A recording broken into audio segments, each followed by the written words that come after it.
We're going to go ahead and have everyone take seats and get ready here. My name is Brad Johnson. I'm a professor of psychology here. Welcome to this final panel this afternoon. Thanks for joining us. The panel's title is Charting the Course, Visionary Leadership for the Future. The panel will explore how visionary leaders tackle the most significant challenges that exist today and in the future. If you've gotten to look at the bios of the presenters, they're quite impressive. We're very fortunate to have this collection of experts here. They're all very accomplished, very seasoned, both in terms of military experience in some cases, corporate experience in others, and community kinds of experience in one other case. Here's the plan. I'm going to try and introduce very briefly each of these impressive speakers. We're limiting them to just a few minutes of introductory comments about future leadership. And then, after they've had a chance to do that, we'll get to the real heart of this session, which is your engagement and interaction. If you can be thinking about key questions that come up as the panelists are speaking, hold on to those, because we're going to ask you to direct those to the panel as soon as we're finished. So with no further delay, let me begin. I'm going to introduce Mr. Charles Burbage, goes by Tom. He is the Executive Vice President of Lockheed Martin Aeronautics. He's General Manager of the F-35 Lightning II program. He's a graduate of the Naval Academy and also University of West Florida and UCLA. He is a former Navy test pilot with more than 3,000 hours of flight time and 38 different aircraft. He holds a number of awards, too numerous to list here, but I will note he's an inaugural recipient of the Naval Academy Harvard Business School Award for Ethical Leadership. Please join me in welcoming Mr. Burbage. Thank you very much. It's great to be here. It's always great to come back to the Naval Academy. I am one of 3 generations of Naval Academy grads, most of whom are pilots, not all of them. And I've got 6 grandsons, and they all have a flight jacket and a call sign. So I sense there may be one other generation coming along before too long. So it's great to be here. I'm trying to figure out how to address this topic, and there's been a lot of really great discussion throughout the day. I wasn't here yesterday, unfortunately, but a lot today. And a lot of it is just what you do when you're a leader. And trying to have a vision for the future and then implement it are kind of very tricky things. And I think all of the folks that you'll hear from today will talk about how tricky sometimes that can be. The project I'm currently working on was probably one of the more interesting ones to try and figure out in the beginning to create a vision. We were trying to bring together 3 major corporations, all of whom were prime contractors, and only one of whom would be the prime contractor on this project. So there's a lot of culture building that you have to do, and recognizing how difficult that is. One of our initial activities was to try and break down the culture and create a culture that was unique to the Joint Strike Fighter program, and a lot of effort went in to try to do that, and there's a lot of things you can do to do that. Most of the thoughts that I brought forward into that discussion and planning early on are things that I learned primarily when I was a division officer, and primarily on the USS Eisenhower when I had to catapult and the rest of your division on a brand new ship that was going to sea for the first time with a lot of guys who hadn't been to sea before, and a lot of young sailors and officers that had to learn how to orchestrate the ballet of a flight deck. You learn a lot when you're in a situation like that, and all those lessons, and every lesson that all of you have learned in your careers or will learn as you now launch your careers are important to carry forward. One rule of thumb that I've always had is to think of every relationship that I enter as a long-term relationship, because it will be, whether it's a good one or a bad one, it will be a long-term relationship. And a lot of the threads that you start forming when you first enter whether it's the workforce or the military, they will stay with you throughout your entire career, and they help you create a vision and implement things that you want to try and do later on. I never thought that when I was a lieutenant serving with the guy on my left here that we would still be sitting next to each other 30 years later talking in a conference like this. But those kind of things all happen as you go through this magical journey called life. So creating a vision is one. Think of every relationship as a long-term one, and it gives you a different perspective on things. And when you talk about innovation in this day and age, innovation is really the art of simplifying complexity. There's nothing more complex than the world we live in, with the environmental issues that drive outcomes, the internal dynamics that drive organizations, the individual leadership qualities that you have to put people in positions and sometimes are not qualified to do, and the many, many stakeholders that have a voice and a role in projects like this one. So I think with that, I'll let you press on, and then we'll come back to this in the Q&A. Excellent. All right. You win the award for most parsimonious so far here. All right. Vice Admiral Joe Dyer, I want to introduce. He is overseeing all operations for the company iRobot. I don't know if that's like the movie at all. You'll have to explain. He's got a bachelor's from North Carolina State University, a master's from the Naval Postgraduate School. He's former commander of Naval Air Systems Command. During his career, he was the Chief Navy Test Pilot, commander of Naval Air Warfare Center, and the FA-18 Program Manager. Please help me welcome Vice Admiral Dyer.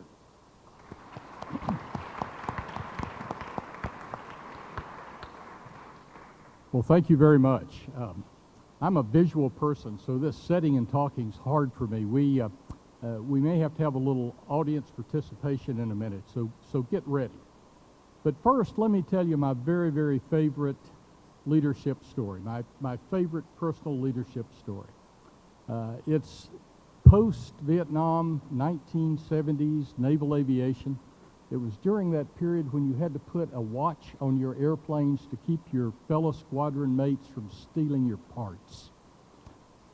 And we had an airplane that had made a hard landing on a carrier, and it was parked at a hangar down on the end of the airfield, and we were going to bring a depot crew down to fix it.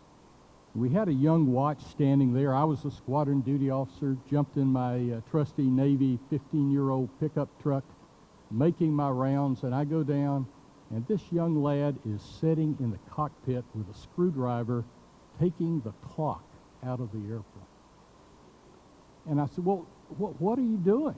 He says, well, I'm taking the clock. I said, well, you're down here to keep people from taking things. He says, it's broke, ain't it? I said, well, it is, but we're going to fix it.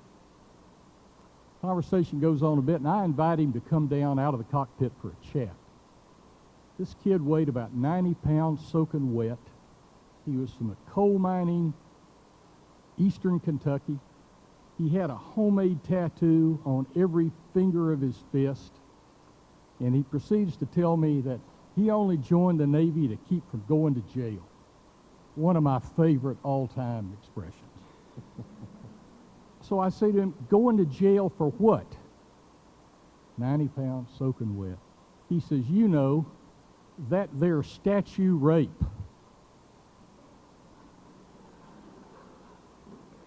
Well, it would have been easy to have missed Airman Apprentice Smith as to use secret Navy code NFG. But I decided I was going to put some time into Airman Apprentice Smith. Fast forward 22 years, it's the terminal at Navy Norfolk. A ship is going to sea, the advance team is flying over, and a Master Chief Petty Officer comes over with his wife and 2 kids and says, Admiral Dyer, I bet you don't remember me. I said, Smith, you bet your ass I remember you.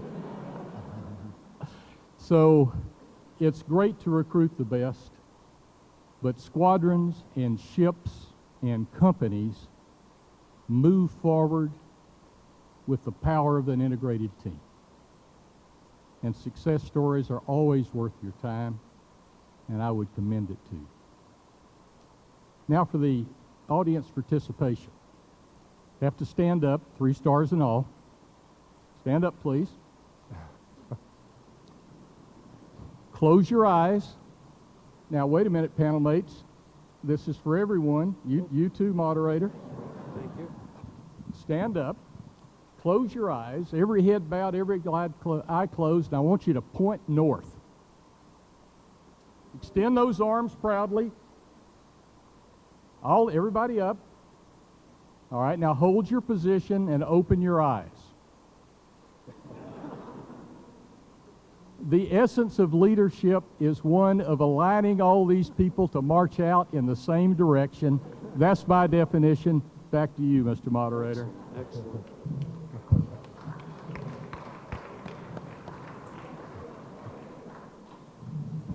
Excellent. Okay. We're off to an excellent start here. It is my pleasure now to introduce Ms. Katherine Clark Mosbacher. She is President and CEO of the Center for Houston's Future. She has worked as an attorney, a public affairs consultant, and in a variety of other roles. She has an extensive record of community service and leadership, including service to the Texas Department of Protective and Regulatory Services, Houston Area Women's Center, and St. Luke's Health Charities. She is a senior fellow of the American Leadership Forum. Help me welcome Ms. Mosbacher. Thank you. Let's see, do I need to turn this on myself? Is that live? Oh, good, okay. Well, Brad, thank you for having me, and I'm really quite honored to be a part of this very distinguished panel. And I feel a little bit like the odd man or odd woman out in that my father was in the military, but he was in the Army. Yeah, but he was in Army aviation, and he was also a test pilot. And for those of you who were in the flight part of the military, he was a instructor pilot for the Mohawk, which was a turbojet, and it was a reconnaissance plane. So that goes back a while. Anyway, he enjoyed it, and of course I'm an Army brat. So anyway, I landed in Houston, and I've been there the last 30 years. And I am indeed at the Center for Houston's Future. And I am part of what we call the nonprofit sector, sometimes known as the independent sector. And I think you all are very familiar. Tom now is in the private sector, the business sector.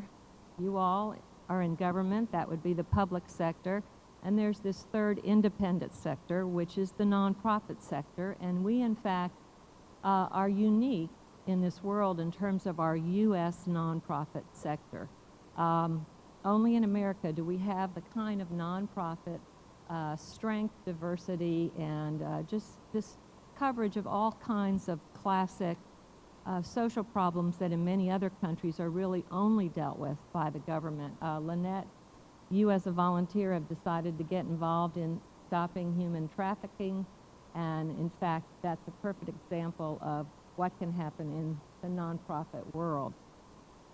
It's actually the fastest growing sector, and it's also the most trusted sector, more trusted than government or the private sector business, and this is the results of a national survey, or I'm sorry, it's a global survey that's done annually by the Edelman company. It's the Edelman Trust Survey, and in fact, more people trust the nonprofit sector than they will trust business or government.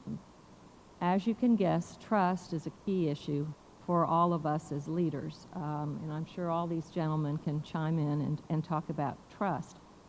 And part and parcel of trust is mutual respect. So just keep that in mind as I go through a few things that I'm going to talk about. Some of you may eventually, after your duty in the military, end up in the nonprofit sector. So I'm going to tell you a little bit about what we do at the center.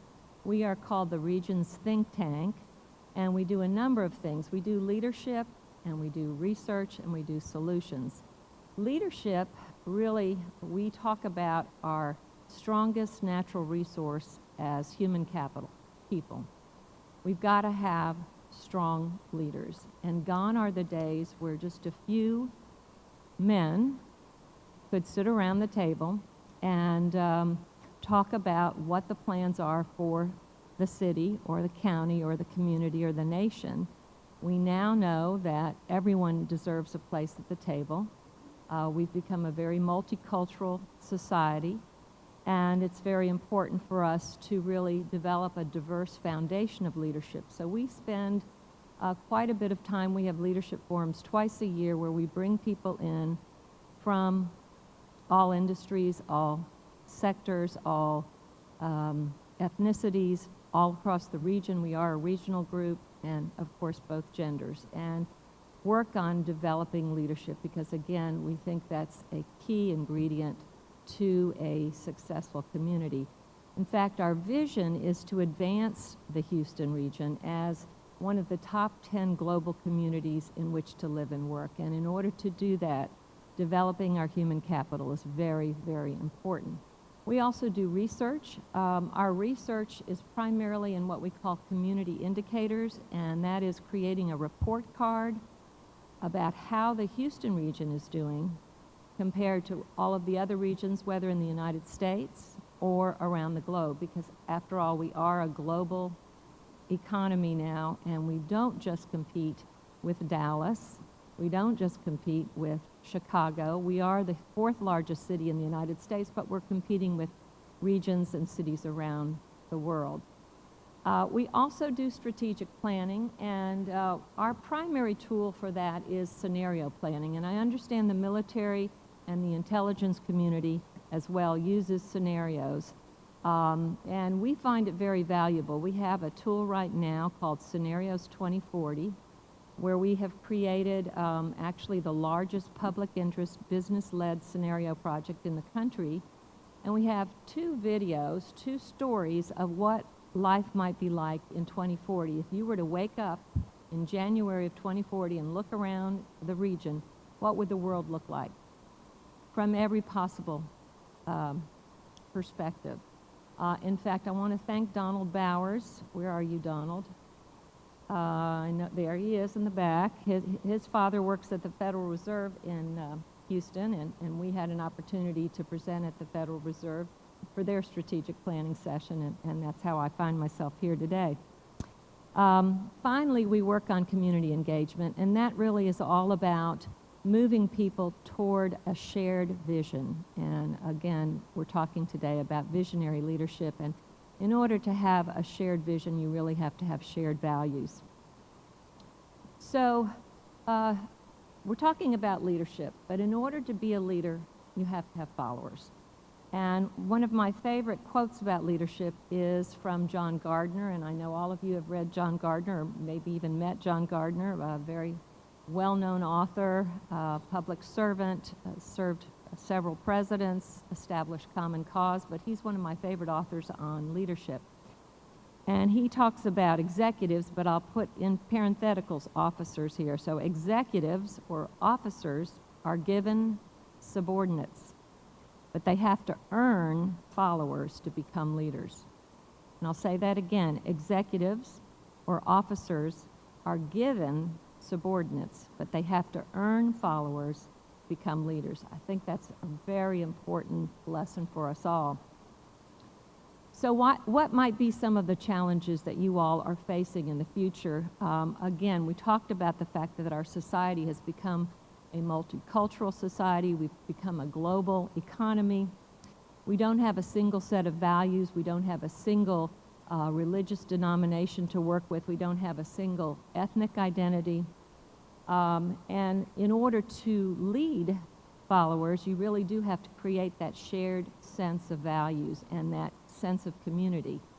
And what increasingly we're needing to do is create that around more secular values, but values nonetheless that are moral values, values of fairness, tolerance, justice, mutual respect, those kinds of things where we can find common ground and work together. The other thing that we are going to find increasingly is that leaders are going to need to go beyond the area that they're actually in charge of. So perhaps I have the authority over my little group at the Center for Houston's Future, but in fact, a leader has influence and has to cross boundaries and influence others beyond their real sphere of authority, and that will increasingly become the case in terms of regions, in terms of countries, in terms of across the world. So one really needs to think about that. I think all leaders, whether today or tomorrow, need to have a strong moral compass. I really enjoyed Lynette's comments. You have to have faith in something larger than yourself.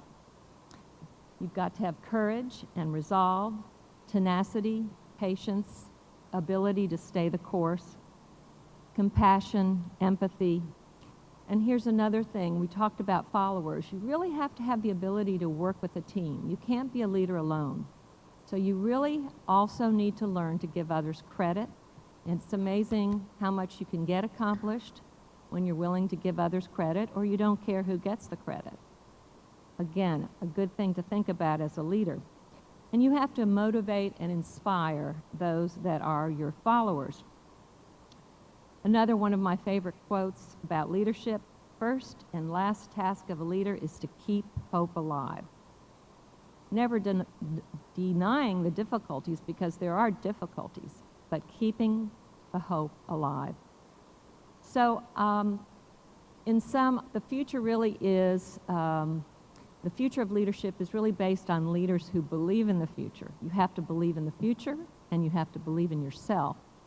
Then you have to turn around and have an effect on others, on your followers, and help them believe in the future and believe in themselves.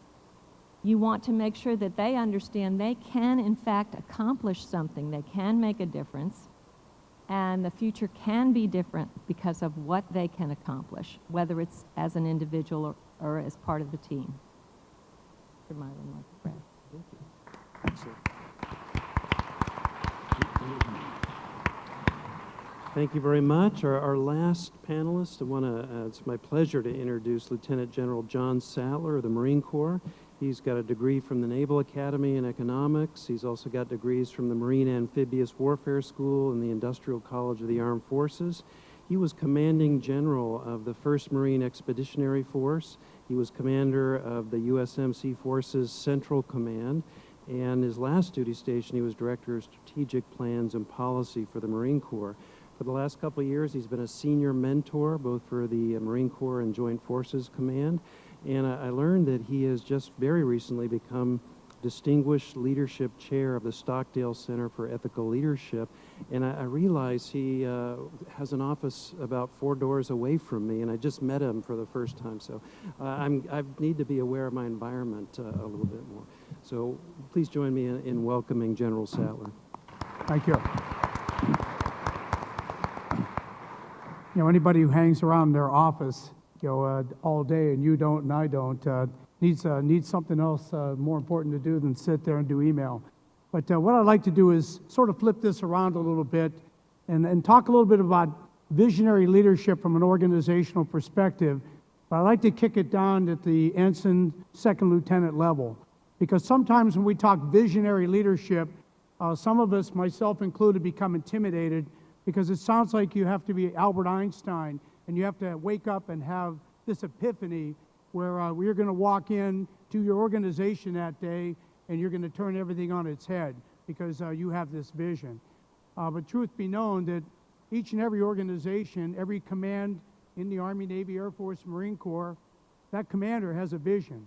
Whether he's a platoon commander or a company commander, whether he's a squadron commander, a ship's commander, he runs a division, that individual has a vision of how that organization is going to function. And it comes in 3 horizons. There's current operations, what we're doing today, because you can't take your eye off that. That's what keeps the organization churning and moving, hopefully in an upward direction. Then there's future operations. That's the what if. What if we're doing right now doesn't work out this afternoon or tomorrow? What are my branch plans or my sequels? In other words, have I thought it through that the current ops might hit a couple hurdles? And I've got something in the back of my mind, a vision, what I'm going to do at that particular point in time. But the ultimate is future plans. That's the 3rd event horizon. That's the one that's out there, the end state, probably set by your senior commander as to what we're heading towards. And what you want to make sure is you create an environment from your ensign and second lieutenant time or your junior position within a corporation that you create this zone of excellence that the organization's moving within. It's not a thin straight line that everybody locksteps along, because then you steal the creativity of those subordinate to you, or you, I guess you just mimic the orders that were given to you from above. Nobody wants to paint by the numbers. Don't tell me, here's the picture. Oh, by the way, I've taken the opportunity to put little boxes in that picture and here's a set of paints. And if you'll go to the picture and see a 1, you can go to the box of paints and you'll find the 1 and paint the 1, and then get up tomorrow and do the 2. You've stole my ability to use my creative juices, my enthusiasm, my personal vision at that junior level to grow towards the ultimate end state or vision you have set for me as my boss. So current, future, and then future plans, meaning I'm planning for the long haul here. My advice to you would be at all levels, starting at the junior level. First, you have to create an environment where this kind of enthusiastic thought process is encouraged. You create your command climate.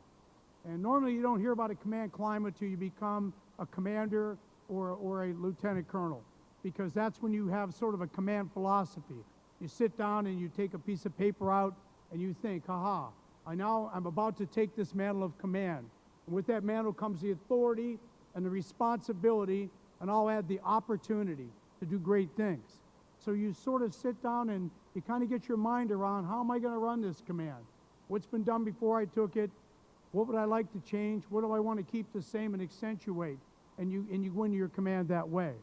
But you actually do that as an ensign or a second lieutenant, because you walk into that division, you're going to be in charge and responsible for men and women, for their lives, for their education, to understand what their goals are and help them achieve it. So you really have a command philosophy early on. So create a climate where discourse and discussion is welcome. It's not, I'm the boss, I said so. That's the way it was in the old days. And I always thought the commanders or seniors that operated that way did not have the confidence, going back to the word trust exudes confidence, did not have the confidence to enter in discussion. So therefore, if I walk in, I say, if I want anything out of you, I'll ask for it. Button up and be quiet and get on with painting by the numbers. And that's the way some commanders ran the show. And to some extent, it worked, but it did not create the leaders, the visionary leaders we want for the future.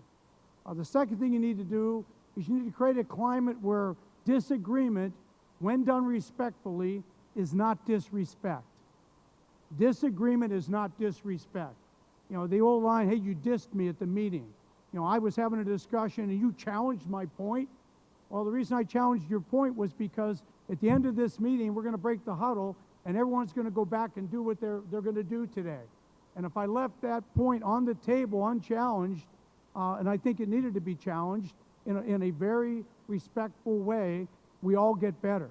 I should get better if I put a bad idea out there and my staff wants to pick it apart. At the end of the meeting, I ought to get up and thank them. Wow, I almost blew that one. And I've got multiple burnt fingers where I made decisions after thinking I had all the facts and something came back up again. And the only thing that I will pat myself on the back for is I have always known I'm not the smartest man in the room. I've always known that. And if I got an Oscar for playing not the smartest man in the room, it would be pulled away because it would be role casted. I mean, because I am not. But I recognize that. I recognize it. But by creating the environment I just talked to you about, where it's inclusive, it's transparent, it's you bring everybody in who might be able to assist in defining the vision before you go after it, then when you have that discussion over multiple gatherings, and you set the course towards the vision, guess what? Everybody's in the boat, from the ensign and the second lieutenant all the way up through, and they're rowing the boat in the cylinder of excellence towards the vision, and they're singing while they're doing it. So just a quick story. First of all, on the Battle of Fallujah, when we got ready to fight the battle, it was a Marine commander and 3 Marine sub-commanders, 2-star division commander, 2-star wing commander for the aviation, and a 1-star logistics commander. When we came together, we realized we didn't have all the tools in the toolbox we needed to fight the battle. But the United States Army did, and the Special Forces Command did. So we went up to our boss, General Metz, West Point, class of 71. We went to General Casey and we said, we need to build a team. Our vision for this battle, the parts that are needed to accomplish it don't exist organically. So what did the U.S. Army, our warrior brethren, do? 2 mechanized battalions, one from the Big Red 1 and one from General Corelli in the Cav, came down 5 days before we started the battle. And then General Corelli took a an Army Cav regiment, a cavalry regiment, high mobility, tremendous firepower. We brought that down to seal the south of the city. And then we didn't have enough military policemen. So again, to get the vision right and the tools right to achieve the vision, we got an MP battalion from the U.S. Army. So the Battle of Fallujah may have been commanded by a 3-star Marine overseeing Al-Anbar, but there was a 3-star soldier and a 4-star soldier who gave us the tools, and there were multiple colonels, lieutenant colonels, and captains, and second lieutenants who came down and executed the battle. Had we been stuck on the fact that this has to be a Marine fight, you know, service parochialism instead of jointness, where we had a climate where everybody come and play to your strength. And what we'll do is we'll cover the gaps and seams by bringing in the right forces to do it. That vision, as blessed by General Casey, through General Metz, and down through the Marines and the soldiers who came in to fight, it worked. But there was a lot of parochialism and a lot of yes buts. But by being firm in the conviction that it wasn't about the credit, no one cared who got the credit, it was about taking this town back from a bunch of conscienceless, irreconcilable thugs and doing it with the least amount of casualties to our force. So the vision, the discourse, the transparency, it all panned out. Some of the best ideas and thought came from the side wall, came from very, very junior individuals. And we could have gotten some things wrong and had some things wrong all the way up to 2 days before we crossed the line of departure. But a persistent individual who came back, shut the door and said, I'm going to try this one more time, boss, because you're wrong here. And the light went on finally. Told you I'm not the smartest man in the room, but you know, when you listen to people who can articulate their case, it worked. And the last one is when I went up to the Joint Staff after coming out of having the opportunity to command the MEF, General Pace, class of '67, Naval Academy, was the chairman. And I walked in and I had my speech all ready. I said, boss, you can't bring me up here to be the director of strategic plans and policy. I said, you can't use the name Sattler in a sentence with strategy and policy except to say Sattler doesn't know anything about strategy and policy. And the chairman, no laugh. I mean, I got a bigger laugh here. The chairman, you know, stone-faced, and I love him. I've known him forever. And he said, are you done? And I said, sir, based on that look on your face, I believe I'm well done. And he said, I don't want you to come up here and be the visionary thinker, to be the strategic mind that sits down in your office with the door shut with a piece of butcher block paper and starts developing strategy and policy. I know that's not your strength. What I want you to do is I've given you 240 of the best men and women this nation has, and they're inside the J5, and they do strategy and policy, and they're broken into geographic areas of the world and functional areas of the world. I want you to create an environment where they can think, where they can be heard, where they can get their ideas and thoughts on the table. And when I give you a mission or something we need to work on, when you come back to see me, I expect you to bring 2 or 3 of them with you so that I can talk to them, get to know them, and I can really understand what went in to what we're about to take over to the White House. And he stopped, and I said, sir, all you're asking me to do is be a cheerleader. And he looked at me and said, you're right. That's all I'm asking you to do. Create that environment. When you get a good idea, fertilize it. If you need more guidance, come and see me. And in the 2 years, probably attended 1,000 National Security Council meetings in 2 years. Not once did I have the ideas I went into each and every one of those meetings did not exist until the team talked to me before I walked out of that meeting and walked into the room. So what I will close with is you can be a visionary leader without being number one in your class. It certainly helps to have an intellect and helps to be smart. I'm not downplaying that. But if you set the right leadership tone, you let everybody have their day in court, you be transparent, you engage in discourse, even though you're not the smartest person in the room, all boats will in fact rise. And each and every one of you in this room has the capability and the capacity to be that visionary leader as an ensign or a second lieutenant, all the way up through the chairman of the Joint Chiefs. And I'll stop there. Thank you. Thank you.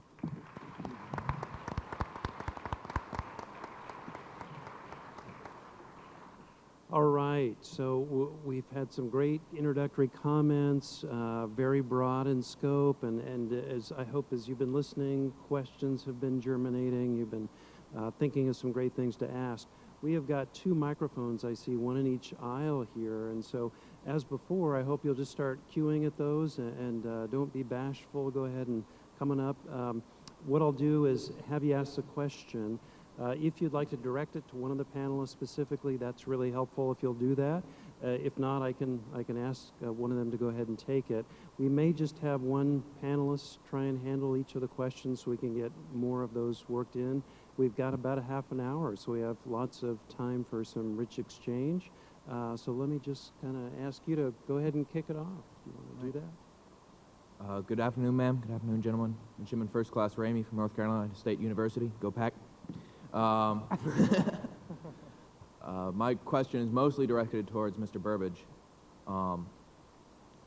With the topic of visionary leadership, the further in the future you think about a project, the more visionary your project is, the more problems you're going to uncover. And what you see that in the work with the F-35, because it's been such a futuristic project, and because you've had so much new advances with it, you obviously run into more problems than something that's just run of the mill. How do you overcome those unexpected problems, and what do you do to deal with things as they come up?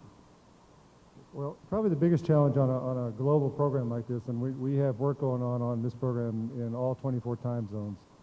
We have 9 nations that are the basic partnership. All of them have work on the program to do. So what we try to do in a macro sense is compress the dimension of time and space. And you do that, the world's a small place at the speed of light. We do that by a digital thread that connects all these different organizations together, and we can actually be designing in the same database, engineering database. The dispersion of all that creates a risk, obviously, in just managing configuration control, and every one of the partner countries has a different level of access, in some cases on the industrial side. So it's a very, very complex thing to get an airplane and a family of 3 airplanes designed without any issues that you have to go back and clean up later. And you're reading some of the stuff that we're cleaning up now, although there's nothing major in there, at least not as major as it's sometimes presented in the media. But part of that is to get the communication channels as tight as you can get them. I keep a Harvard Business School thesis in my drawer in my desk that was written by, I think, 10 or 12 Harvard professors that went out to aircraft carriers back in the 80s to determine why aircraft carriers are such a dangerous place to work but have relatively few accident rates. And they assessed a number of different carriers, and their conclusion was that there's near perfect communication on an aircraft carrier when you're at flight ops. Everybody involved in the game of flight ops is on a sound-powered phone. Anybody can call a halt. There's no rank or identity on the sound-powered phone system. It's just voices. And everybody knows instantly when something is about to go wrong or goes wrong and can take the appropriate action. I've always wished we could find a technology that could take that up to a corporation or a group of corporations or a large command that's dispersed. It's really challenging to do to get the communications channels completely, connected. When we come upon a problem, a good one, if you're reading the papers about the program right now, is a parachute. Now, there's nothing wrong with our parachute, but it has a part of it was packed wrong. So the parachute manufacturers in the UK, Martin Baker makes all the parachutes for all the ejection seats for Navy airplanes today, or most of them. Outstanding supplier. Small engineering error on one of their drawings caused a couple of cords to be packed in reverse. It has no effect on the parachute itself. But that gets discovered, and it becomes a very large issue on the program. Some airplanes are grounded, some airplanes are not grounded until we get the chutes repacked. It's not a real big issue in the big scheme of things, but it turns out to be a global issue. It causes a lot of concern among a lot of people because there's an escape that occurred on something that's supposed to be very tightly configuration controlled. So we have those that come up on big projects like this, and we have to deal with them across geographical, corporate, service boundaries. So that's the challenge. And if there is a vision, that you'd like to have, is that we could continue to implement the technologies that shorten those timelines for communication and tighten the whole team up. When you have a global team with probably hundreds of thousands of people on it, it's pretty hard to have tight communication channel across the real critical pieces of it. Thank you, sir. Excellent. Does somebody from this side want to give it a try? Looks like we have a couple good lines. Yeah. Yeah, don't be bashful. Just race on. It's like Price is Right. Just run down the... Excellent. Yeah. Go ahead. Hi, I'm Patrick Letourneau from Colgate University.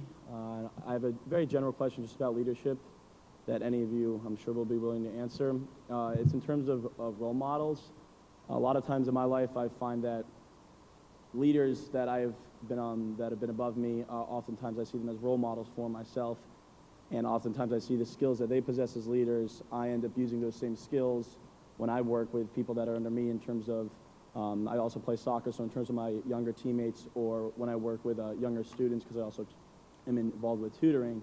So my question to you is, in your personal experience of however many years you guys have been working as leaders, do you guys use a lot of skills that you witnessed when you were younger and had leaders above you, or have you structured your own kind of styles?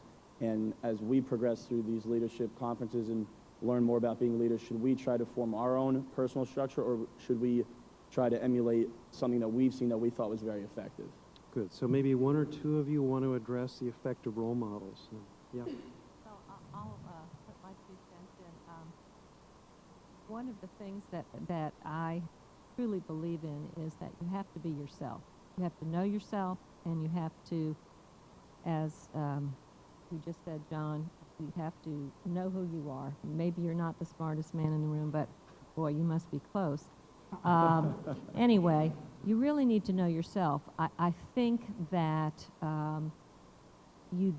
people do tend to model themselves after their mentors and use those skills and use those things that they see work with their mentors or their role models. But I also think it's very important to know your own strengths and your own weaknesses and to be able to call upon those and to supplement your own experience with reading and going to these kinds of conferences and learning about different leadership styles, different ways of approaching a problem. There are so many different ways to approach a problem. The whole social media world now is full of all kinds of ways to organize people and to get people to help you figure out a problem. There are just so many new tools that are available. I just think, again, you need to be yourself. Everybody else is taken is one of my favorite lines. Be your best self because everybody else is taken. Just to pile on, I couldn't agree more with everything that was said. I would say that as you go through life, you have a toolbox, but you need to have 2 of them. You got one these are good tools. And when you graduate and you get out there, you probably have a sledgehammer and a vice grip.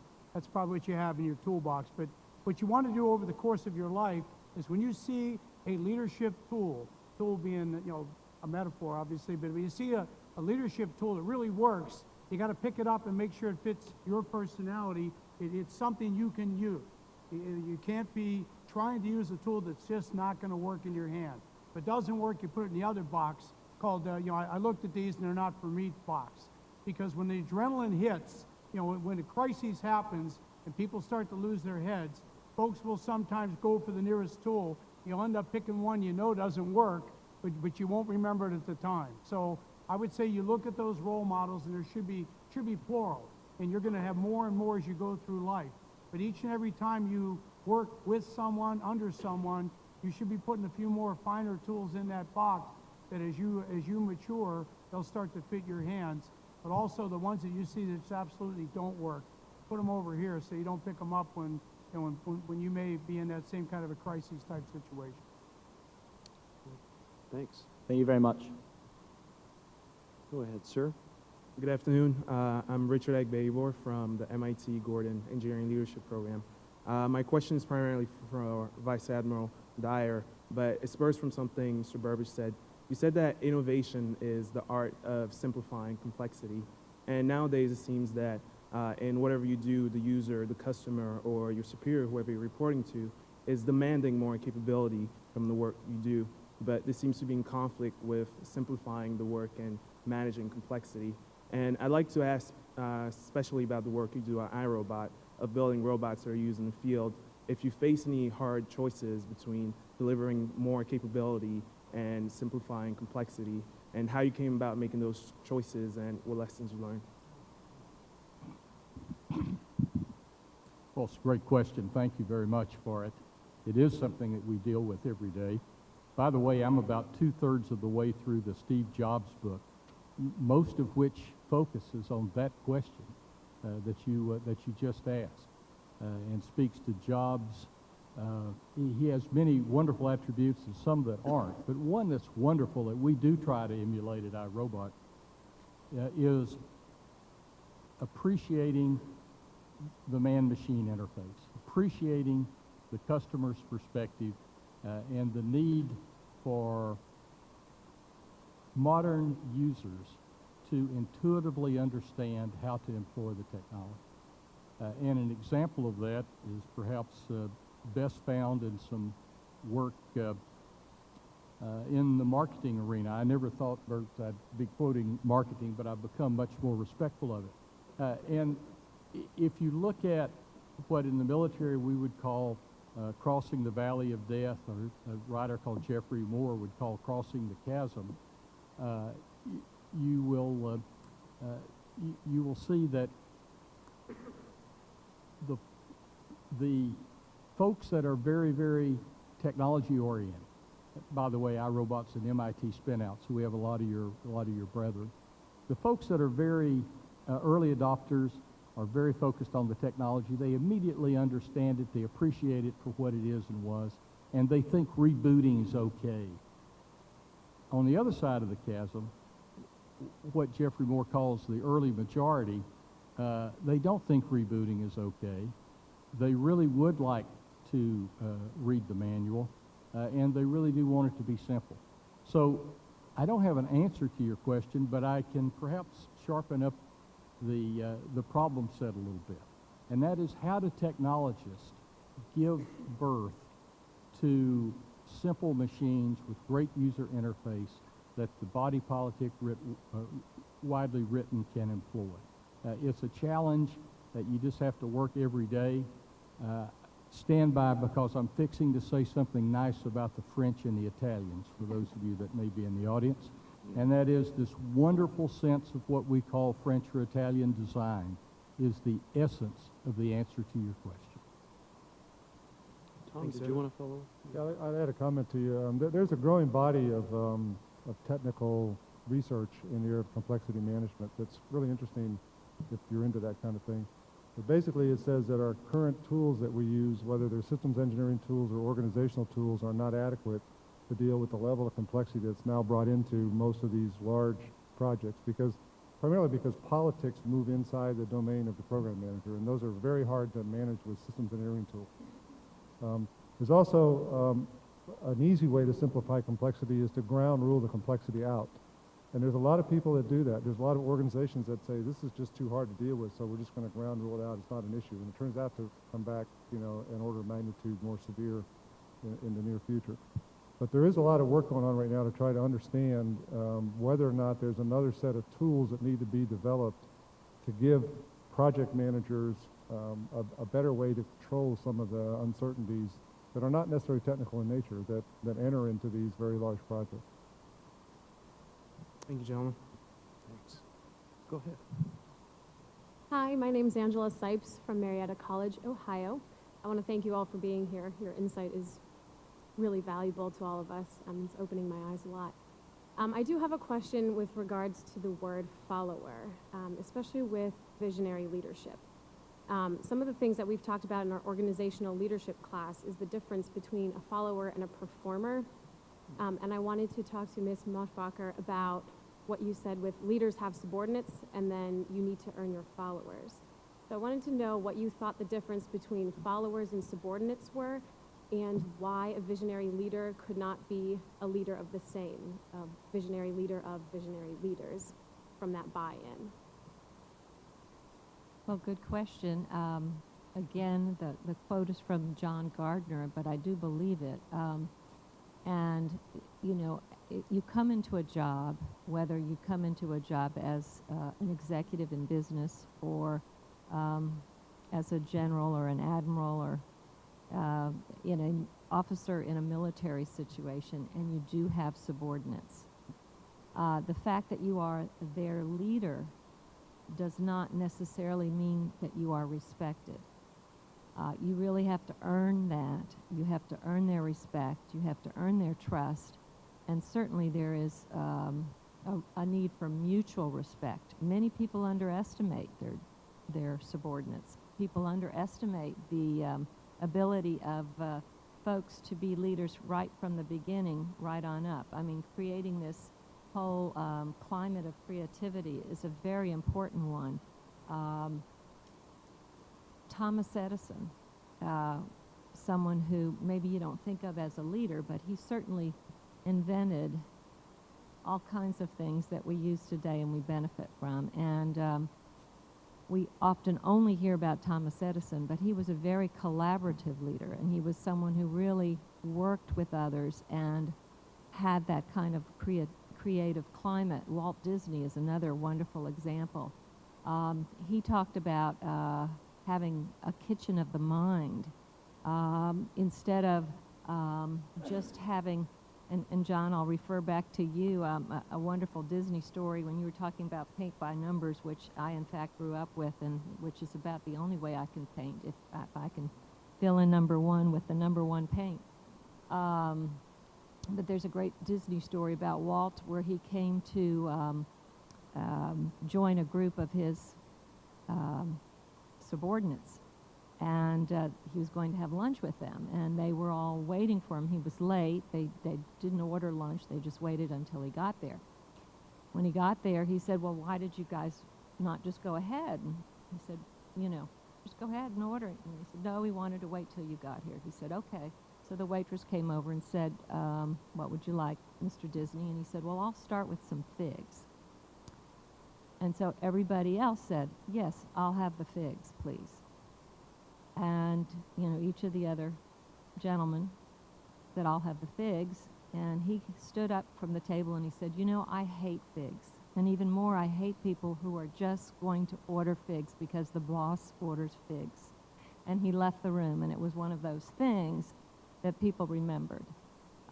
He didn't want paint by number, folks. He encouraged a climate of creativity. And I think you have to have mutual respect. But in terms of a performer versus a follower, I'm not sure of that particular vocabulary. But again, you've got to have teamwork. You've got to have teamwork. You can't be a leader in a vacuum. Just to follow on, if you just threw that out and said, what's a follower look like versus a performer? I would say a follower falls in the category of almost a minimalist. It's somebody who follows because the laws and the rules say you have to follow, but they're not inspired. A follower, you can have two organizations, we'll say 2 units. And if one unit's replete with followers, they're always looking up at the clock and they're saying to themselves, God, is that all the later it is? Because they just want to get the hell out of there. I mean, they follow because they have to. Now, if you have an organization where you've created that climate, where enthusiasm is there, people are excited, they understand why they're there, the purpose, they understand how they contribute to driving towards the purpose, then they start to become performers because they start to have self-esteem and they realize they're just not sitting there, you know, going through the motions till the clock strikes whatever. Those are the ones who look at that same clock and they say, holy hell, is it that late already? All right, now, same clock, same organizations, 2 different groups of people, 1 man, 1 woman made a difference by virtue of the way they inspire, the way they create, and the way they put their vision out there, where some folks are rowing boom, boom, and others are going boom, boom. They're pounding away at it, and they're singing while they're doing it. And again, you'd say, well, do I really want to work that hard over here? And over here they're saying, how can I work harder? Does that make any sense? Yeah, absolutely. Thank you. Thank you for your Did question. you follow that? Thank you. Yeah, follow. Come on down. Cadet Elise Fink from Villanova University. Admiral Dyer and alluded to this, and we talked about it a lot in my group today. The general consensus is that the corporate world and the sports world feels that you should just cut the bottom 10%, whereas the military world feels that you should support the 10%.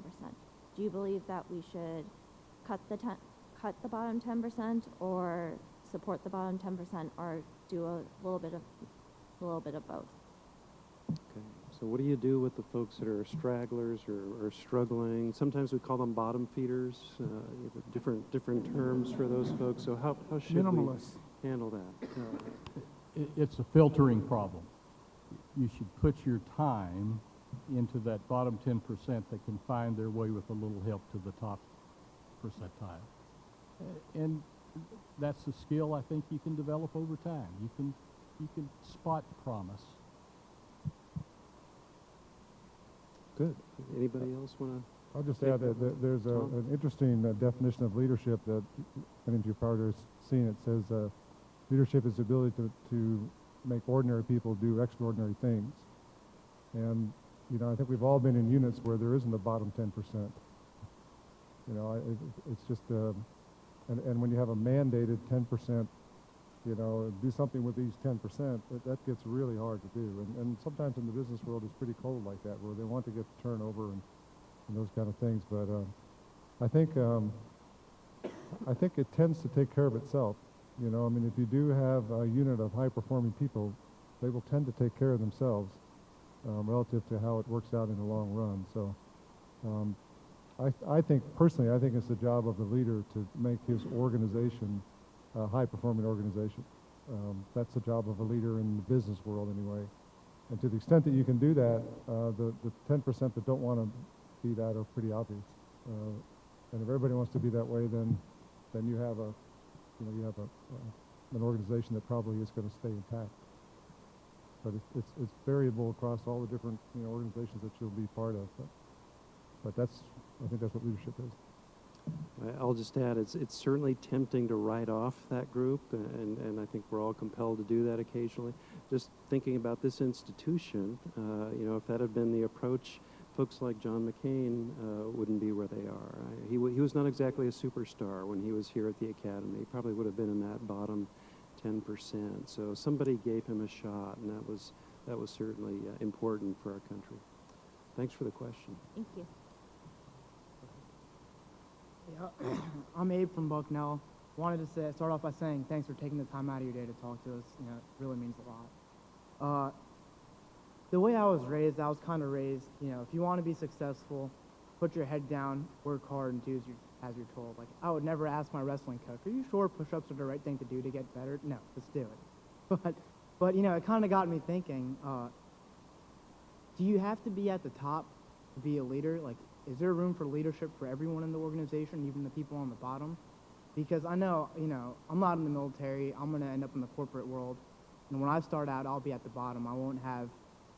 Probably won't have anybody working underneath me. So is there room for leadership in that environment?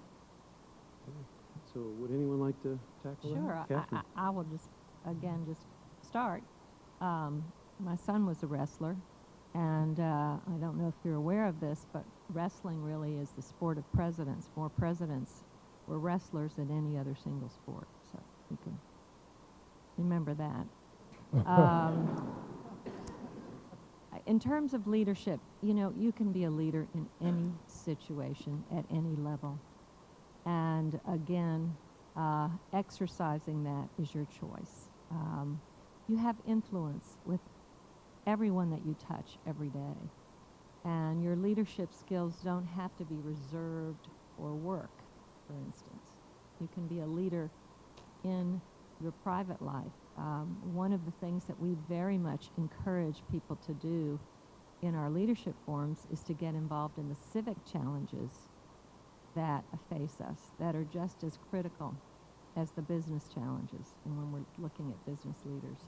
I think you definitely can be a leader at any level. And again, a leader, when we were talking earlier about this 10% at the bottom, we need to be able to identify people's strengths and weaknesses and figure out what they really can do and what they're passionate about, because everybody really does have something to offer. And just helping identify that and light that spark is very important as a leader.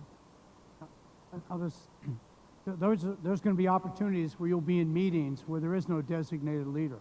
Maybe the boss isn't there, or in the case of the military, it's an operational planning team, or sort of everyone, there's ranks on collars, but ideas, as was already mentioned, they can come from any corner of that room. And you can be a leader based on the example you set. Sometimes it's moral courage. Sometimes everybody in the room knows that the emperor has no clothes, but no one in that room is going to bark it out. and you're over there saying, this isn't right, this can't be right, and you're counting and you're thinking, and the meeting's over. And then you go back and you're saying, you know, coulda, woulda, shoulda. I mean, there are no Groundhog Days in life.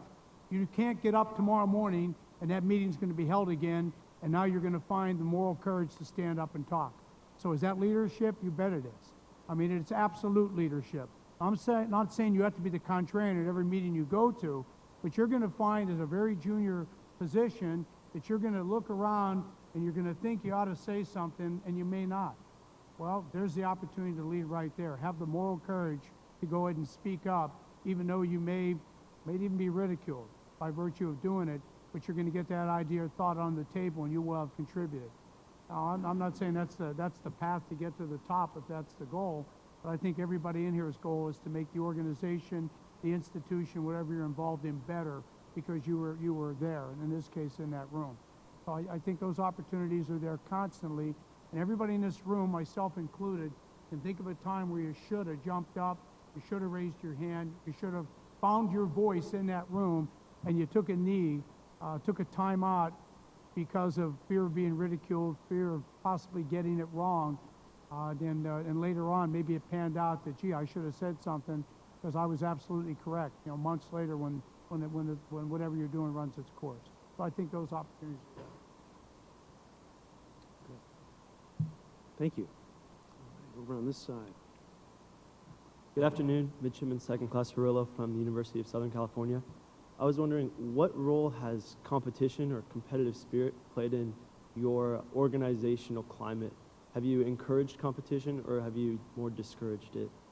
Okay, so competition maybe versus cooperation as a leadership strategy. Anyone want to tackle that? I'll just say that, you know, we try to use it wherever it makes sense to use it. You know, I mean, it is good often to pit work centers against each other with some kind of an award for, you know, the best performance. And, you know, recognition and reward are still pretty powerful incentives.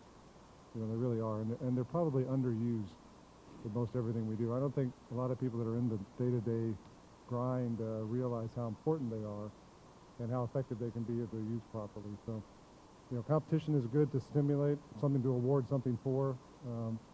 So, you know, it's appropriate to use it in some areas and probably not so appropriate in others. We don't, for instance, compete a company against another one. We'll compete a project against another one, things like that. So I think it can be used pretty effectively, but what is underused, in my view, is the whole process of reward and recognition and celebrate small victories and the kind of things you read about in the management books. It just, you know, tends not to be used as much as it should be. I will just add to that.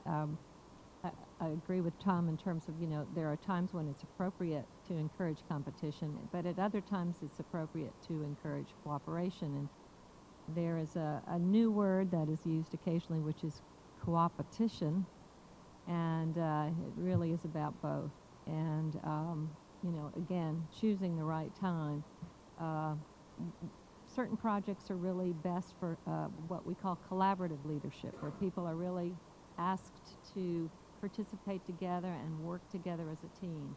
And again, it's just the particular set of circumstances in terms of how you, what tool you pull out of your toolbox.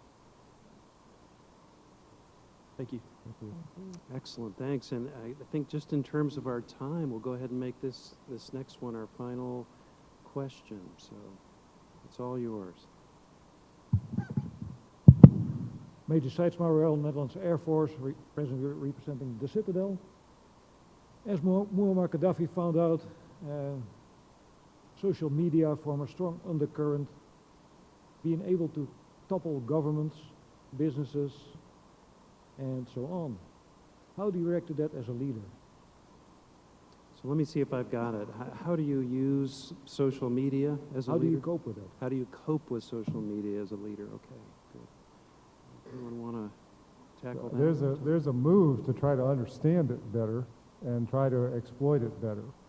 You know, I'm hearing words around my area, my program, about Twitter and Facebook and all kinds of stuff. I don't do either of them because I've never had the time or the energy to get into them very deeply. My family does. But there is definitely a movement towards that because it's such a powerful thing.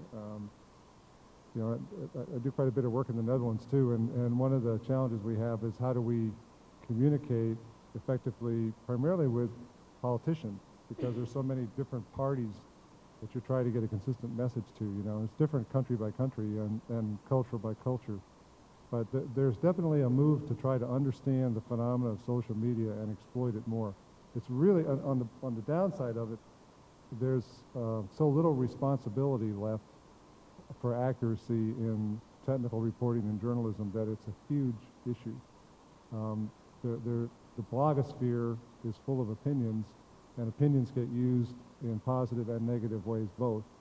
And they're not countered because there's no court of justice to actually say, well, that has to be accurate when you say that. There is no self-policing in there. So it's one of the big challenges. The communication is an art and it's a science, and it's probably one of the most critical things when you're trying to lead a group of people that aren't all in the same room. You know, it's how do you communicate across a lot of boundaries, whether they're geographical or state or company or service, with a consistent set of messages. And I think it was one of the charter points on the charter for this panel was where do we see communications going in the future. I think you're going to see more and more emphasis on being able to use those channels effectively, and more risk coming along with trying to use those channels effectively, if you know what I mean, because it's very hard it seems like you can't beat learning about something.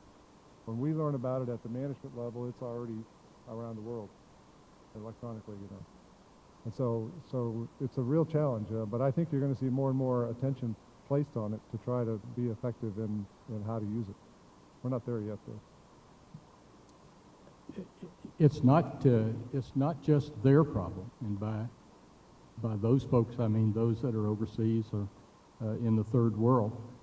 I listened to the President's State of the Union address the other night, and then I purposefully listened to both Fox and MSNBC explain to me what I had heard. I felt incredibly lonely in the middle. Regardless of your feelings, I think we have to work as a nation and as a people at reducing the level of polarization. A phrase that I love that I think speaks to the heart of leadership and the heart of communication is to strive always to be a steward of the whole rather than an owner of the part. And if you can embrace that philosophy, it goes a long way. Right. Did we come close to answering your question? Almost. Okay. Thank you. All right. Maybe you could just Twitter something later. I'll Twitter. All right. I want you to really help me thank this great group of panelists, if you could do that.